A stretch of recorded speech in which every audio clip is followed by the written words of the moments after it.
السلام علیکم دوستو، 25 جنوری 1993 کی صبح امریکی ریاست ورجینیا کے علاقے لیگلی میں سینٹرل انٹیلیجنس ایجنسی یعنی CIA کے مرکزی گیٹ کے سامنے ریڈ لائٹ جگمگاتی ہے اور گاڑیاں رک جاتی ہیں۔ ان گاڑیوں میں بیشتر افراد اکیلے ہیں، ماسوائے ایک جوڑے کے جن کی حال ہی میں شادی ہوئی۔ اسی دوران ایک مسلح شخص گاڑیوں کے پیچھے سے برآمد ہوتا ہے اور فائرنگ شروع کر دیتا ہے۔ چند ہی لمحوں میں CIA کے 2 اہلکار اور 3 خواتین زخمی ہو جاتے ہیں۔ گاڑی میں موجود 3 خواتین کو خراش تک نہیں آتی۔ حملے کے بعد یہ شخص اپنی گاڑی پر سوار ہو کر فرار ہو جاتا ہے۔ امریکہ پر 9/11 کے حملے سے 8 سال قبل سن 1993 امریکہ کی انتظامیہ پر اس وقت کا سب سے بڑا حملہ کہا گیا۔ CIA اور مقامی پولیس تحقیقات میں شامل ہو جاتے ہیں تاکہ پتہ چلایا جا سکے کہ یہ حملہ کسی کا ذاتی فعل تھا یا دہشت گردی کی منظم کارروائی۔ تحقیقاتی اداروں کو جائے وقوع سے 10 گولیوں کے خول اور ایک بغیر چلے ہوئے گولی ملی، جس سے یہ اندازہ اخذ کیا گیا کہ حملہ آور کی بندوق جام ہو چکی تھی، اس لیے ایک گولی نہ چل سکی۔ حملے میں محفوظ رہنے والی خواتین کی مدد سے حملہ آور کا خاکہ تیار کیا گیا اور اخبارات میں اس کی تشہیر کی گئی۔ عام شہریوں سے معلومات کے حصول کے لیے ایک ٹیلی فون لائن وقف کر دی گئی۔ جائے وقوع سے ملنے والی گولیوں کے خول سے یہ معلوم ہوا کہ اس حملے میں AK-47 یعنی کلاشنکوف استعمال ہوئی ہے۔ اس کے ساتھ فنگر پرنٹ کا پتہ لگایا گیا، لیکن ملزم کا کوئی ریکارڈ سرکاری سطح پر دستیاب نہیں تھا۔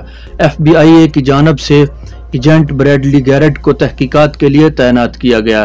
گیرٹ نے ریکارڈ طلب کیا اور جنیوا اور اس کے آس پاس کی ریاستوں میں 1 سال میں کتنی کلاشنکوف فروخت ہوئی۔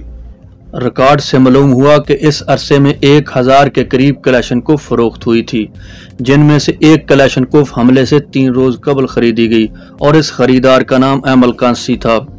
FBI کے اہلکار درج پتے پر پہنچے اور احمل کانسی کے روم میں سے ملاقات کی، جو پاکستانی تھا۔ اس شخص نے بتایا کہ احمل کانسی کسی دوسری شخص کی وساطت سے اس کا روم میٹ بنا تھا۔ کمرے کی تلاشی کے دوران چمڑے کے ایک بریف کیس سے پسٹل اور کلاشنکوف کی گولیوں سے بھرا ہوا ایک میگزین بھی برآمد ہوا۔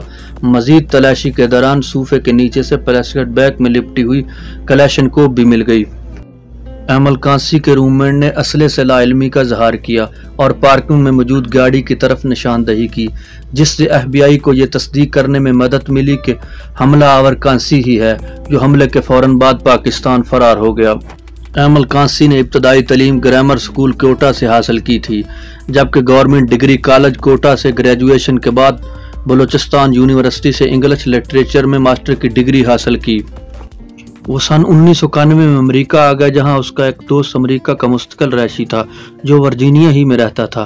کانسی نے امریکہ میں سیاسی پناہ کی درخواست دے رکھی تھی، لیکن اس کو یہ پناہ نہیں ملی تھی۔ امریکہ میں قیام کے دوران کورئر کمپنی سمیت مختلف نوعیت کی ملازمتیں کی۔ کانسی کے روم میٹ کا کہنا ہے کہ وہ زیادہ تر خاموش ہی رہتا تھا، لیکن جب عراق، فلسطین وغیرہ میں مسلمانوں پر حملے دیکھتا تو چلانے لگتا۔ CIA ہیڈ کوارٹر پر حملے کے اگلے روز احمل کانسی پاکستان روانہ ہو گیا۔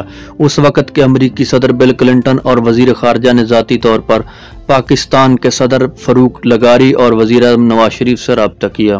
15 جون 1997 کو کانسی کی گرفتاری کے آپریشن کی منظوری لے لی۔ اسی آپریشن کے لیے FBI اور CIA کی مشترکہ ٹیم تشکیل دی گئی، جس کا سربراہ اسلام آباد میں چیف گیری شرون تھا، اور آپریشن کی منصوبہ بندی FBI کے بریڈ گیرٹ نے کی۔ انہوں نے احمل کانسی کے خاندان سے ملاقات کی، لیکن احمل کانسی پاکستان سے افغانستان جا چکا تھا، جہاں کچھ علاقوں میں ان دنوں طالبان کی حکومت تھی۔ امریکی حکومت نے احمل کانسی کی گرفتاری پر $20 لاکھ کا انعام مقررہ کر دیا۔ کوئٹہ کے ایک مقامی کلرک نے کراچی میں امریکی سفارت خانے کے ساتھ رابطہ کیا اور بتایا کہ اسے معلوم ہے کہ احمل کانسی اس وقت کہاں ہے۔ امریکی ایجنٹوں نے اسے کہا کہ اسے پاکستان لانے کی کوشش کرو، جہاں اس کو آسانی سے پکڑا جا سکے گا، کیونکہ پاکستانی حکمرانوں سے ان کا مکمکہ ہو چکا تھا۔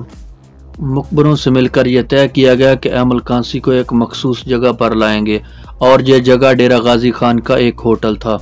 احمل کانسی کو اس کے ساتھیوں نے کہا ڈیرہ غازی خان چلتے ہیں، وہاں پر ان کی کوئی بزنس ڈیل ہے اور کوئی سامان وغیرہ خریدنا چاہتے ہیں، جبکہ رقم کی ادائیگی افغانستان میں ہی ہوگی۔ تم پڑھے لکھے ہو اور اردو بھی جانتے ہو، ہمارے ساتھ چلو۔